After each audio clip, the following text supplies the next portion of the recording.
All right, we're helping you prepare for the bitter cold and snow we're expecting this weekend here in the Low Country. Matthew Kenwright from Charleston Water System here with us this morning to talk about what we should do to prevent our pipes from freezing. Matthew, thanks so much for coming in dark and early. Glad to be here. Thank you so much. So what should folks do today to prepare? So we would definitely recommend getting a spigot cover. Okay. So going to the store, it's just a very cheap piece of plastic that you can attach to your outdoor spigots. And that's just to make sure they don't freeze or ice over and cause damage later on.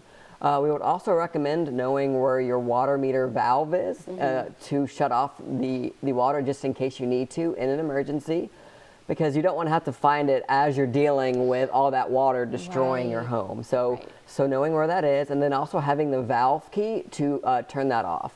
So depending on your home, so if your home is newer, the valve might be just in your garage, and so it's very easy just to slowly turn that off. Okay. But if it's in your front yard, you may need to have that key to go out there and just manually be able to turn that off in case you need to do it in that emergency. What about dripping at the faucets? So we would recommend that as the temperature starts to get in the mid to lower 30s. Okay. So that's probably more like Saturday morning, Saturday afternoon. Okay. And so that's definitely overnight when the water is not running. During the day, if you're actively running the water, you're probably fine because that water is circulating. Yeah. But overnight, typically, most people aren't using the water.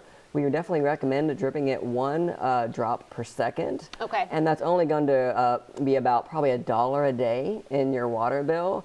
Isn't it just one faucet in the house? We would recommend all the faucets. All of them, okay. I mean, one is okay, but depending on the size of your home and kind of where those pipes are, okay. Some of them may be more vulnerable to the cold. So we would recommend 1 drop per second. We would also recommend underneath the sink opening those doors, okay. Just so that heat kind of reaches those pipes. Yeah. And then what do you do if your pipes do freeze? So if they freeze, that's not necessarily disaster. Yeah. They may be able to thaw out, and it's fine.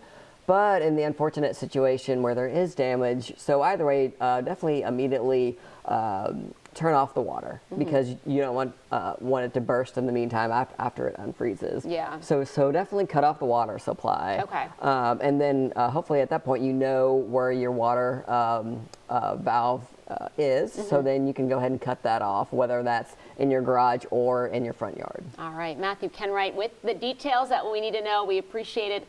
Thanks so much for joining us this morning. Thank you.